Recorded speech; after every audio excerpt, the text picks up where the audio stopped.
wanted to use Really sure.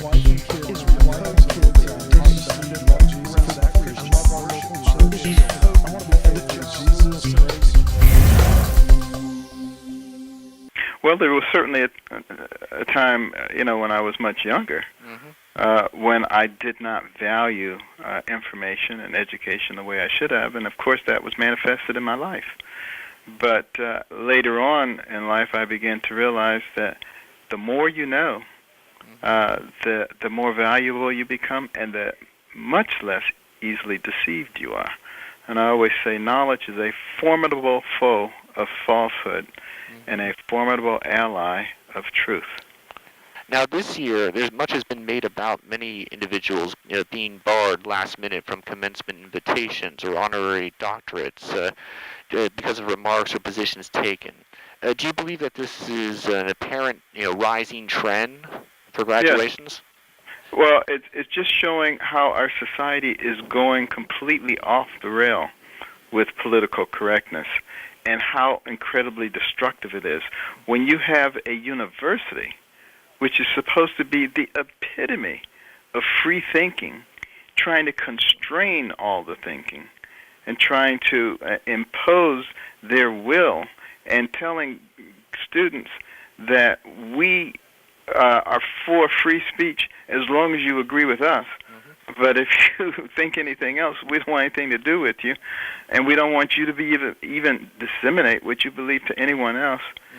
Does that even begin to sound like America? Of course not. In your book, you did talk about some of the solutions you have for our country and the direction it's going. Things like having a more tithe-based taxation system. You mentioned some about kind of some of the efforts you're putting into getting this to become reality. Would you like to explain further? Well, I think the main thing we have to do is begin the discussion about the fact that our taxation system is the most complex piece of bureaucracy probably in the world. I mean, even the Affordable Care Act pales in significance in terms of complexity to our tax code. And we have the highest corporate tax rates in the world. And then we wonder why our corporations are doing work overseas. You don't have to be a rocket scientist to figure that out. And when Canada slashed their rates dramatically a few years ago, look what happened. A big swishing sound, everything moving up north. I mean, these are not hard concepts. We need to have a limit on the amount of tax a person pays on what they earn.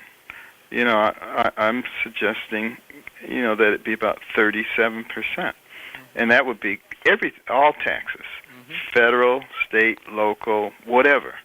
I mean, that's still more than a third of what you make, and we could, make it up to 42% for millionaires and above, just to satisfy those people on the left who can't be happy unless somehow they feel they're hurting those people.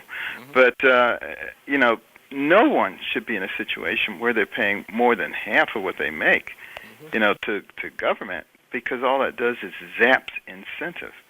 And that's what's happened to so many other nations in the world. That's how we became the innovators and the leaders of the world, because we incentivized our people to work.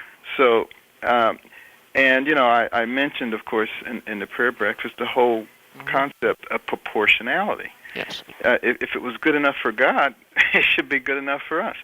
If you make a great deal of money, you pay a great deal of money. You make very little money, you pay very little money. And yet you all get the same rights. That to me seems like the fairest possible system.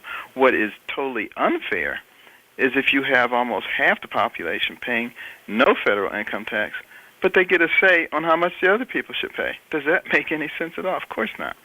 So, what we have to do is start thinking about things that are logical and that make sense.